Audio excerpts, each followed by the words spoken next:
Welcome back now. This is Business Breakfast on iBrandTV. And let's get straight to the discussion now. Customer Service Week is an international event devoted to recognizing the importance of customer service and to honoring the people who are serving and supporting customers with the highest degree of care and professionalism. But not until 1992, when the U.S. Congress proclaimed Customer Service Week a nationally recognized event, usually celebrated annually during the first full week in October. Now, the 2021 annual event, which is captioned The Power of Service, will focus on celebrating those who are making things happen. So Kemi Olawoye is a communication expert and CEO Baby Migo. She joins me now via the telephone. Thank you for joining me, Kemi. It's good to have you. Thank you very much. Thank you very much for having me. Good to be here. Oh, great. So let me first congratulate you. Your company, Baby Migo, has been selected to be the recipient of Google Black Founders Fund in Africa. So how is that going for you? I mean, it means that we're doing something right. When we started our journey, what we do basically is to focus on reducing maternal and child mortality in Africa using the power of technology. When we started our journey, we've been making great strides, and we're really just excited to be recognized, to be awarded the funds, mentorship, support, and more importantly, to connect with other startups across Africa. Interesting. It means that, a Nigeria or something good out of Nigeria to the world, it's been happening. Okay, but let's get straight to the discussion for today.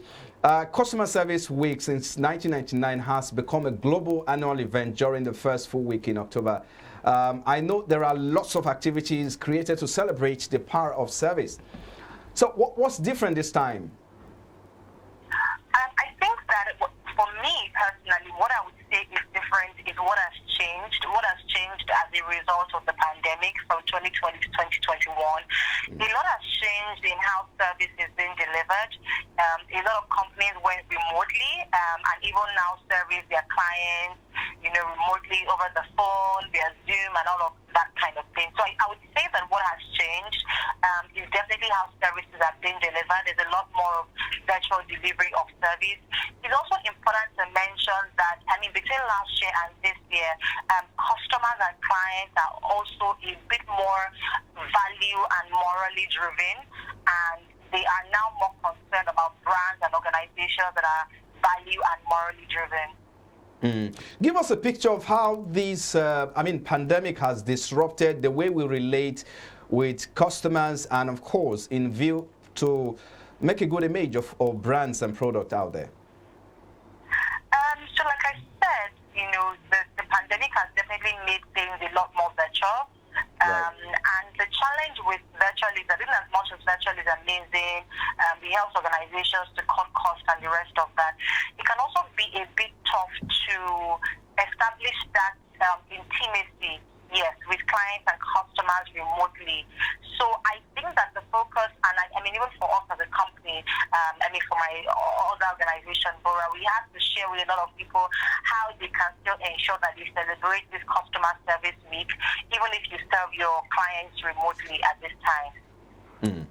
But when we talk about customer service or good customer service, of course, we're also looking at the fact that it's a language of business. How would you describe a good customer relations? Making the client happy. That would have to be it, making the client happy. And it can be a bit tough because humans are very interesting. I like to say that human beings are very interesting, and sometimes no matter what you do, it's tough to make people happy. But I've also realized that even in situations where an organization or a brand is, there are ways to handle the situation where the client would not necessarily be elated or excited, but at least will know that, I must commend this brand. I've had such interactions with different brands personally where maybe I asked for something and the delivery was done later than promised. But it's just really in the way you interact with your customers, how special you make your customers feel, how you carry your customers along in the delivery of the products and services that you offer to them. So in terms of impact that is having on business, I mean, how much of impact really can we say customer service or good customer relation will have on businesses, especially in this pandemic period?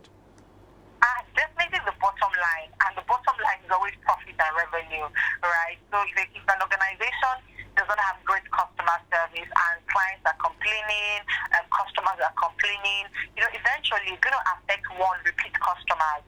So one of the best ways that an organization can grow beyond constantly looking for new customers and clients is to get repeat customers and clients. And if you're not offering great service, it's right. tough to get repeat customers and clients.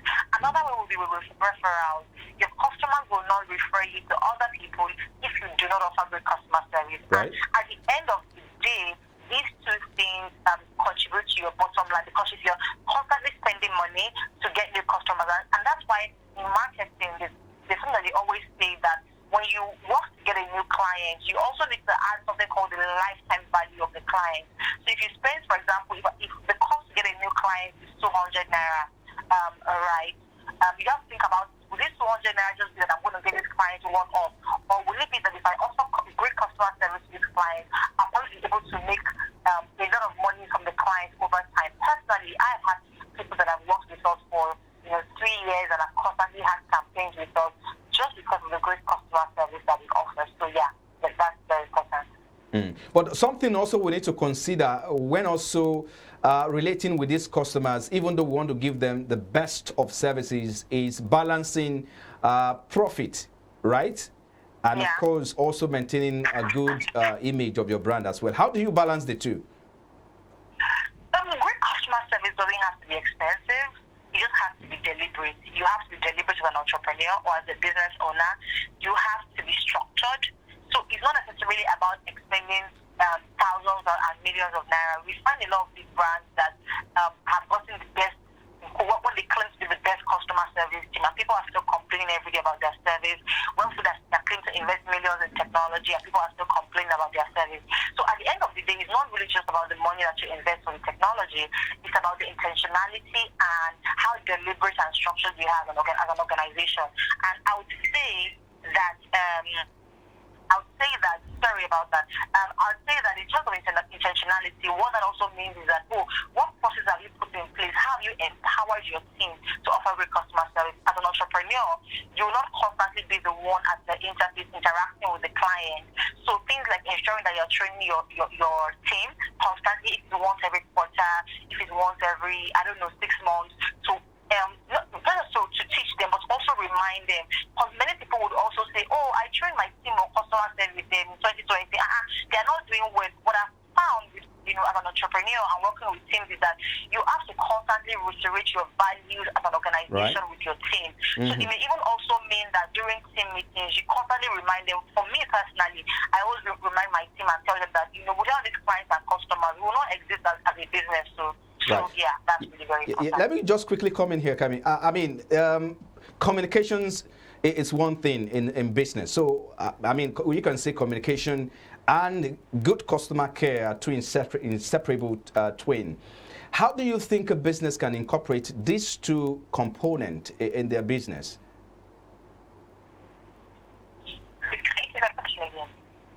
Can you hear me? I was asking you that communication is as important as good customer care as well. How do you think a business can integrate it with a view to making a good image of products or brands? Yeah, it has to do with, that's why I always say that beyond an organization having an intention about something, right, it's also your messaging about the thing.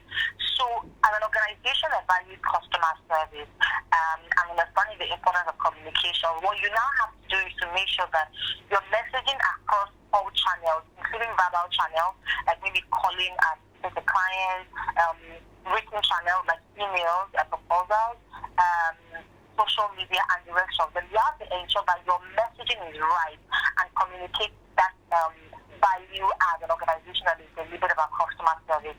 So say, for example, someone complains on your social media channel and says, and I tried to do this, how you respond is also key. Say, thank you very much for expressing your complaint, But some will just say, check your DM. right? This is very important. Oh, okay. Just before I let you go, just on a lighter mode now, how are you catching up with the celebration anyway? It's a customer service week, isn't it? The power service. For us, what we have done this customer service week is to reach out to all our clients, different channels, to reiterate our commitment to them and reaffirm of excellence as an organization. Today as well, we have, I think we're sending out a newsletter. We've made videos to share with clients. We've just really been deliberate in communicating and reiterating with clients our commitment to providing them with excellent service.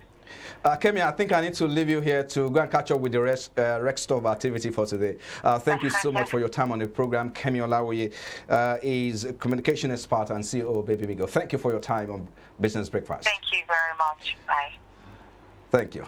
All right, still to come on the program, Nigeria extended its negative trade balances as import value rises to 13.8 trillion naira in the first half of 2021, according to the foreign trade report recently released by the National Bureau of Statistics. So we shall consider the implication of these on the domestic market after this break. Please stay with us.